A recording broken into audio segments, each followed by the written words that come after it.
બનાસકાંઠા જિલ્લાના અમીરગઢમાં થોડા દિવસો અગાઉ વેપારી પર અજાણ્યા શખ્સોએ હુમલો કરીને મોબાઈલ સહિતની લૂંટ ચલાવતા ગણતરીના કલાકોમાં બનાસકાંઠા પોલીસ દ્વારા લૂંટારાઓને પકડી પાડતા ગ્રામજનો દ્વારા પોલીસની કામગીરી બદલ જિલ્લા પોલીસ વડા સહિત પોલીસનું સ્વાગત કરવામાં આવ્યું।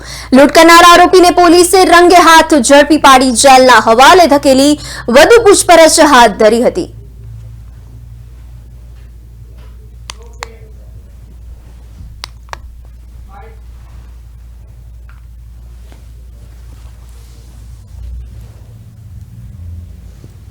આવેલા જે પોલીસ જે રેલવે પોલીસ છે તેની હદની અંદર એક લૂંટનો બનાવ બનેલો હતો।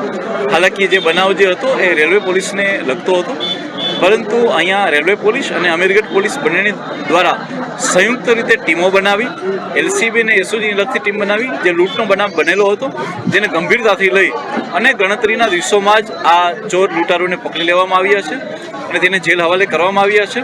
આની અંદર ટેકનિકલ સર્વેલન્સની સાથે સાથે હ્યુમન ઇન્ટેલિજન્સનો એટલો જ ફાળો હતો।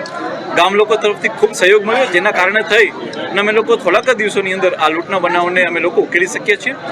એ સિવાય અમીરગઢની અંદર જ જે ચોકી આવેલી છે તેમાં પણ વધારાનો સ્ટાફ મૂકવામાં આવ્યો છે અને સાથે સાથે પેટ્રોલિંગ વધે એના માટે જીઆરડીના એક્સ્ટ્રા સ્ટાફને મૂકી અને પોલીસ દ્વારા સંયુક્તપણે રેલવે પોલીસની સાથે મળીને આવા બીજા બનાવ ના બને તે માટેના તમામ પગલાઓ ભરવામાં આવે।